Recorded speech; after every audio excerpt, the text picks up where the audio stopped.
America didn't just fight a war for freedom, it fought to survive itself. And after 1776, survival was far from guaranteed. The war was over. The British Empire had been defeated. The 13 colonies had won their independence against the world's most powerful army. It should have been a time of celebration, but for the leaders of the young nation, every day felt like walking on a knife's edge. The problem was simple, but terrifying. The United States wasn't really a United States yet. The government was weak, almost invisible, and the states acted like independent countries. Some refused to pay taxes, some ignored federal laws. Soldiers who risked their lives for liberty went unpaid, wandering in frustration, wondering if the freedom they had fought for was worth it. It wasn't just money that was missing, trust was missing too. Citizens questioned whether a central government could survive at all. Fear lingered in the halls of Congress and in the homes of ordinary Americans. Could 13 stubborn, independent-minded colonies actually govern themselves without collapsing under their own weight? The tension wasn't just political, it was deeply human. Farmers, merchants, and former soldiers felt betrayed. The promise of freedom clashed with the reality of chaos. People argued, protested, and threatened secession long before anyone imagined a full-scale civil war. Families and communities were split along lines of ideology and loyalty, as whispers of conflict spread from town to town. And yet, the world believed this fragile new nation would endure. Outsiders assumed that independence meant stability. But for those living through it, every day was a gamble. Every decision could be the one that toppled the entire experiment. The United States wasn't strong. It was brittle. Every compromise, every delay, every act of negotiation was an effort to hold together something that felt like it might shatter at any moment. The irony was brutal. America had fought and won a war for freedom, but freedom had come with a cost nobody had planned for. Liberty demanded responsibility, and responsibility was in short supply. Leaders argued endlessly, citizens grumbled louder, and the risk of failure hung like a storm cloud over the new nation. This is the story of a country that almost fell apart before it truly began. A story of fear, hope, and the desperate struggle to hold 13 states together under one flag. In this fragile moment, the United States was not yet a country. It was an experiment, and like all experiments, it could fail spectacularly. Little did anyone know, the decisions made in this fragile period would shape the destiny of the nation for generations to come. Every debate, every compromise, every act of courage or hesitation would ripple through history, setting the stage for the conflicts, compromises, and tragedies that would follow. Slavery. The issue. Everyone avoided. Freedom meant independence, but independence came with a problem no one wanted to face. Even as America tried to stitch itself together after the Revolution, one question hung over the new nation like a storm cloud: slavery. It was the issue that nobody wanted to solve, yet it touched every part of society. The North and the South were drifting apart, not just economically, but morally, culturally, and politically. In the North, cities were beginning to industrialize. Factories hummed, trade thrived, and wage labor replaced fields of crops worked by slaves. People imagined a future built on opportunity and free labor. Meanwhile, in the South, wealth and power were tied directly to the labor of enslaved people. Entire economies, entire lifestyles depended on keeping slavery alive. The contradiction was impossible to ignore. The very ideals of the revolution, liberty, freedom, equality, were being used as arguments on both sides. Northerners saw slavery as a betrayal of the nation's promise. Southerners argued that their economy and even their way of life depended on it. Both sides claimed they were defending the true America, yet neither side could admit the full truth. Compromise alone could not solve this moral and political divide. For decades, the nation tiptoed around the problem. Leaders in Congress negotiated deals, created compromises, and hoped each one would hold. The Missouri Compromise, for example, attempted to balance free states and slave states, giving both sides just enough to breathe. But each temporary solution only pushed the inevitable further down the road. The deeper the nation dug, the more explosive the problem became. The tension wasn't just political, it was personal. Families, neighbors, even communities found themselves torn apart. Arguments that could once be settled over a table or in Congress began to spill into the streets. Newspapers inflamed passions, and politicians stoked fear to win votes. The silent question everyone knew but avoided was this: if the nation could not reconcile freedom with slavery, would it survive it all?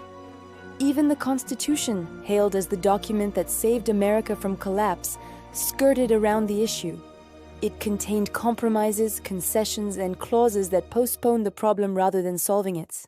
The founders understood the danger, but they were afraid to confront it head-on. They hoped that unity today was worth the moral debt tomorrow. But history has a way of collecting its dues. Every compromise, every delay, every act of political convenience became another layer of tension, a crack in the foundation of the Union. The nation was growing, expanding westward, and with every new state admitted, the question of slavery resurfaced like a ghost no one could bury. The irony was almost unbearable. The country had fought a brutal war to be free, yet it was enslaved by the very issue it refused to confront. Freedom and slavery existed side by side, creating a fragile, uneasy balance that could shatter at any moment. And shatter it would. The stage was set for conflict, one that no amount of compromise could prevent. Every decision in this period carried weight, and every delay only made the eventual explosion more destructive. The story of America's greatest compromise and its greatest moral failure was just beginning. Because in a nation built on liberty, some truths could not be postponed. America was walking a tightrope, and every compromise was a desperate attempt not to fall. By the early 1800s, it was clear the young United States was balancing on a knife's edge. The issue of slavery had grown into a giant silent storm cloud, hovering over every new state, every law, and every political debate. Leaders knew the country could not survive a full-scale confrontation, but they also knew ignoring the problem entirely would be disastrous. Enter compromise. Compromise became the lifeline of the nation. It was the tool politicians used to patch cracks in a system they feared could crumble at any moment. One of the first major attempts was the Missouri Compromise of 1820. Missouri wanted to join the Union as a slave state, which would tip the delicate balance of power in favor of the South. The North resisted. The solution? Maine would enter as a free state, Missouri as a slave state, and slavery would be prohibited in territories north of Missouri's southern border. On paper, it looked elegant. On the ground, it was anything but. Compromises like this were temporary bandages on a wound that refused to heal. Each deal made one side feel victorious while leaving the other simmering with resentment. The compromises kept the Union intact, but they did nothing to solve the underlying moral and economic conflicts. They postponed the inevitable clash, giving America time, but not peace. And time in this case was a double-edged sword. Expansion into new territories made the stakes higher with every passing year. Every new state admitted to the Union reignited the debate over free versus slave, tipping the balance in Congress and heightening fears across regions.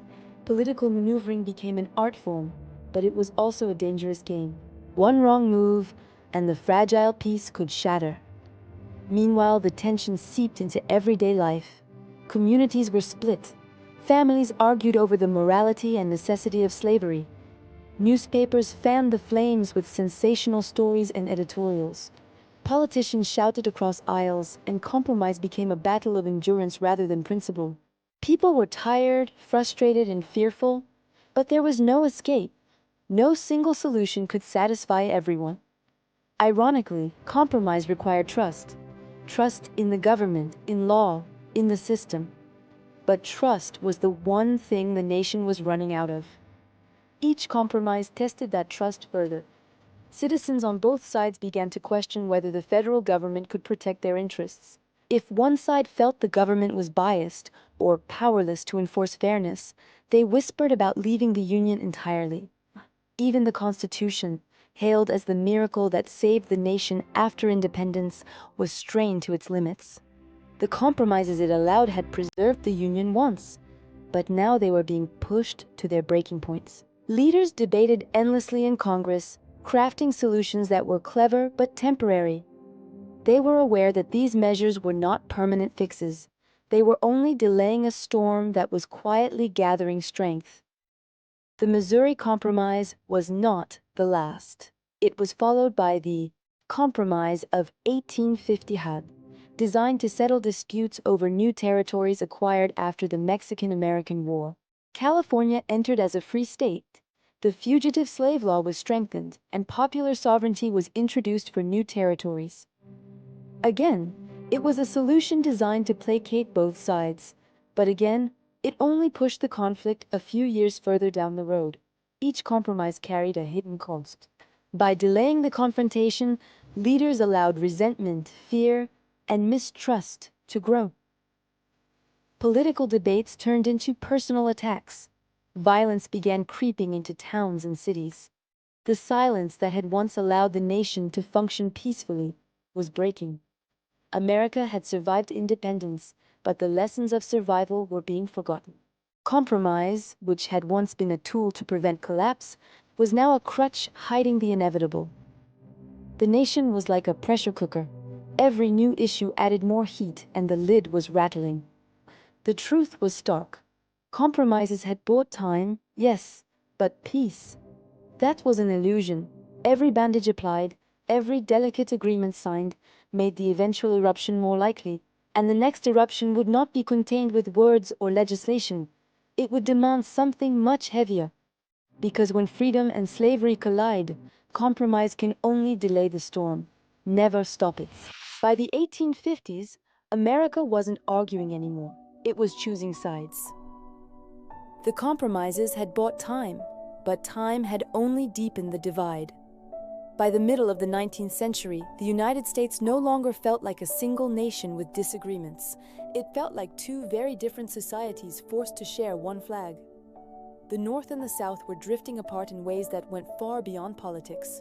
In the North, factories expanded, railroads spread, and cities grew rapidly. The economy depended on industry, trade, and wage labor. Education rates rose, newspapers flourished, and reform movements gained momentum. Many Northerners increasingly viewed slavery as incompatible with the nation's founding ideals, even if they did not all support full racial equality. In the South, agriculture dominated life. Cotton was king, and enslaved labor was deeply woven into the region's economy and social structure. Many Southerners believed that slavery was not only legal, but essential for their survival. They feared that if the federal government restricted or abolished it, their economy and their political power would collapse. These differences shaped how people saw the Constitution itself. Northerners increasingly believed the federal government had the authority to limit slavery's expansion. Southerners emphasized states' rights, arguing that each state should decide its own laws without interference. Both sides believed they were defending the true meaning of the Constitution. As new territories opened in the West, the tension followed them.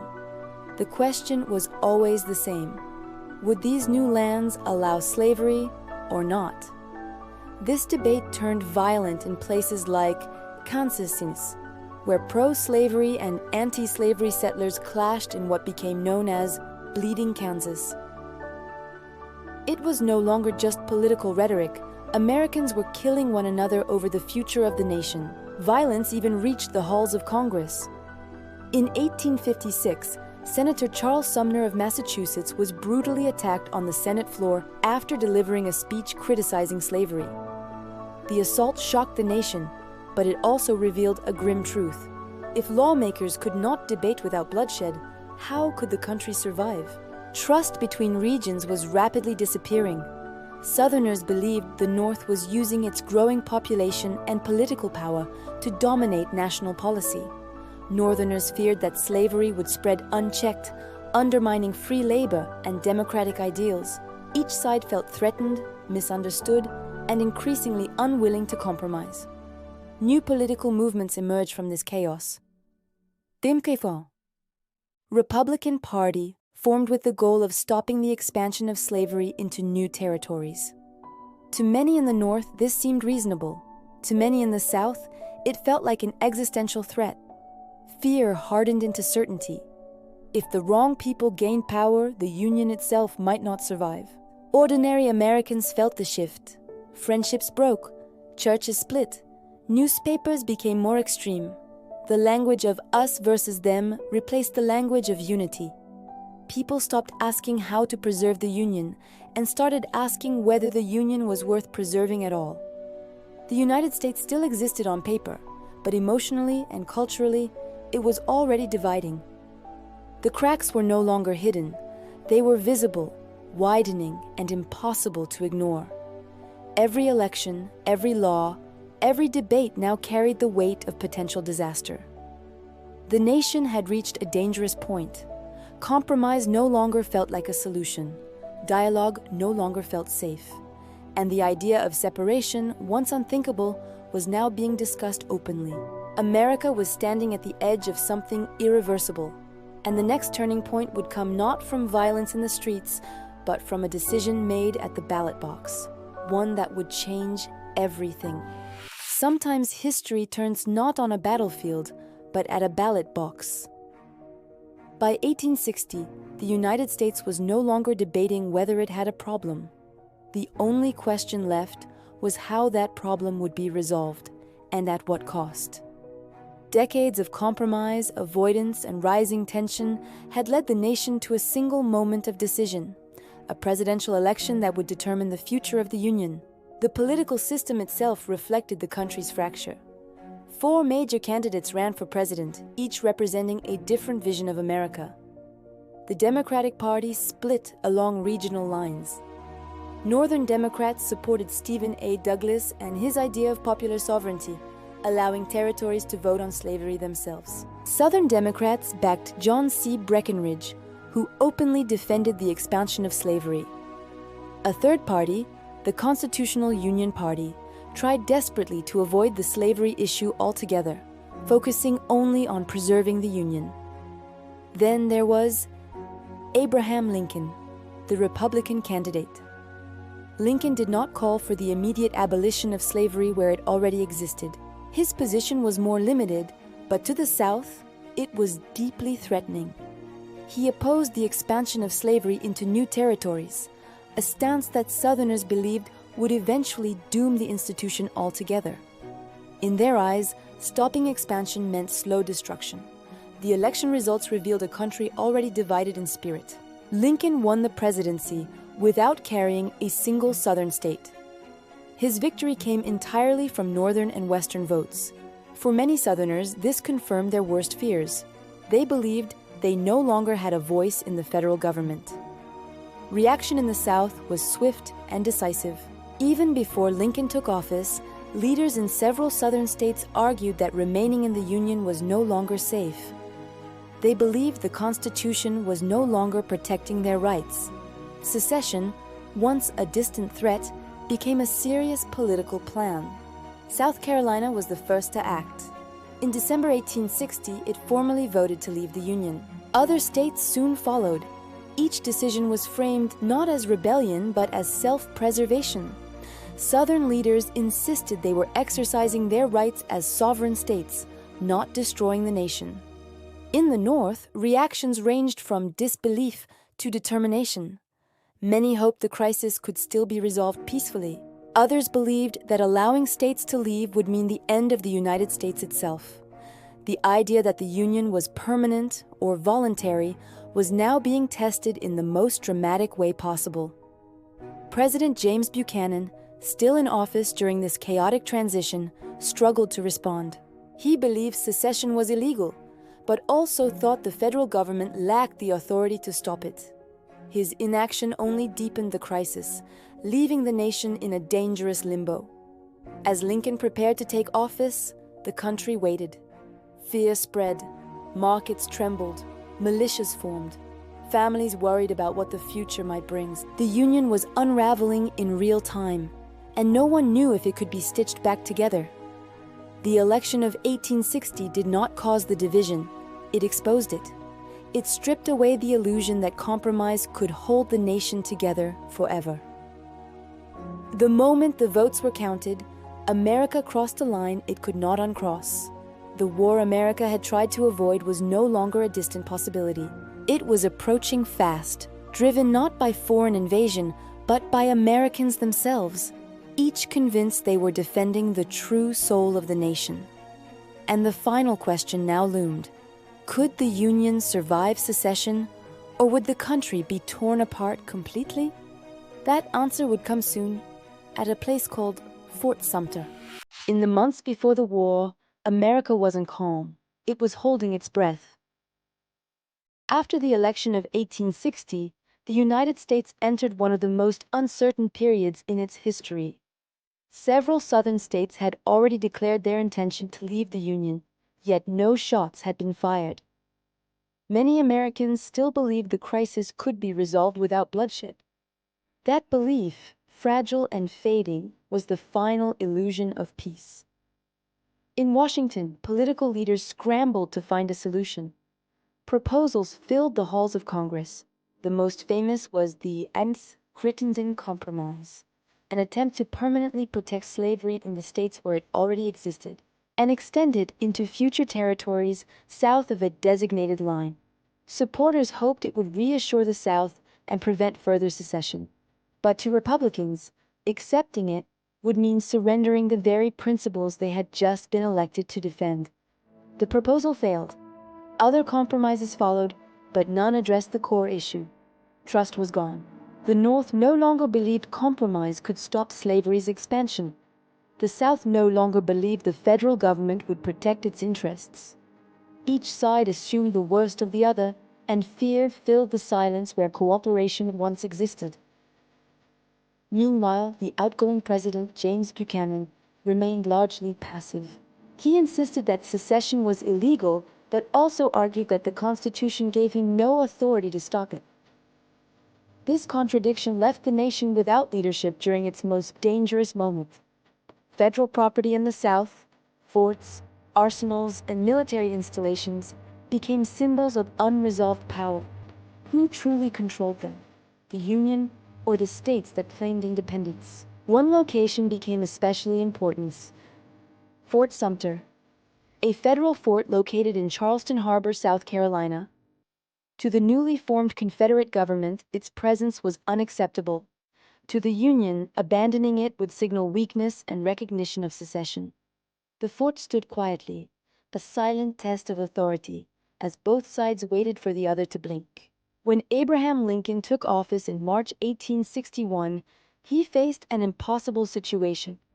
He did not want war. He knew that any aggressive action could push the remaining slave states toward secession. Yet doing nothing would allow the Union to dissolve without resistance. His goal was simple but risky: preserve the Union without being the one to start the fighting. Lincoln announced that he would resupply Fort Sumter with food, not weapons. It was a calculated move, meant to appear defensive rather than aggressive. But the Confederate leadership viewed it differently. Allowing the fort to be resupplied would undermine their claim of independence. For weeks, tension filled the air. Soldiers waited, civilians watched, newspapers speculated. Families on both sides hoped for a peaceful resolution, even as they prepared for the worst. The country existed in a suspended state, neither at peace nor at war. Then, in April 1861, the waiting ended. Confederate forces opened fire on Fort Sumter. The bombardment lasted for more than 30 hours. No one was killed during the initial attack, but the symbolic damage was immense. The moment shots were fired, the final illusion collapsed. The attack forced Americans to choose. Neutrality vanished overnight. Lincoln called for volunteers to suppress the rebellion. In response, additional southern states seceded, believing the federal government had now declared war on them. The divide hardened into open conflict. What made this moment so tragic was how avoidable it once seemed. For years, leaders had delayed difficult decisions, believing compromise could always come later. But later had arrived, and there was no compromise left to offer. The war America tried to avoid had finally begun, not because no one tried to stop it, but because too many tried to postpone it. And once violence replaced negotiation, there was no turning back. Once the first shots were fired, the argument was over. History had chosen a different language. The attack on Fort Sumter ended all remaining debate. What had been a political crisis became a military one almost overnight. Across the country, shock turned into urgency. Americans who had hoped for compromise now faced a reality they had tried for decades to avoid. The Union was at war with itself. President Lincoln's call for volunteers was not a declaration of conquest, but of preservation. His stated goal was clear: to maintain the Union, not to destroy the South or immediately abolish slavery. Yet perception mattered more than intention. In the South, Lincoln's call confirmed long-standing fears that the federal government would use force to impose its will. As a result, 4 more states, Virginia, Arkansas, Tennessee, and North Carolina, joined the Confederacy. Suddenly, the divide was complete. The Union and the Confederacy began organizing armies made up of citizens, not professionals. Farmers, factory workers, teachers, and shopkeepers became soldiers almost overnight. Many believed the conflict would be short. Some even treated it as an adventure, expecting a quick resolution.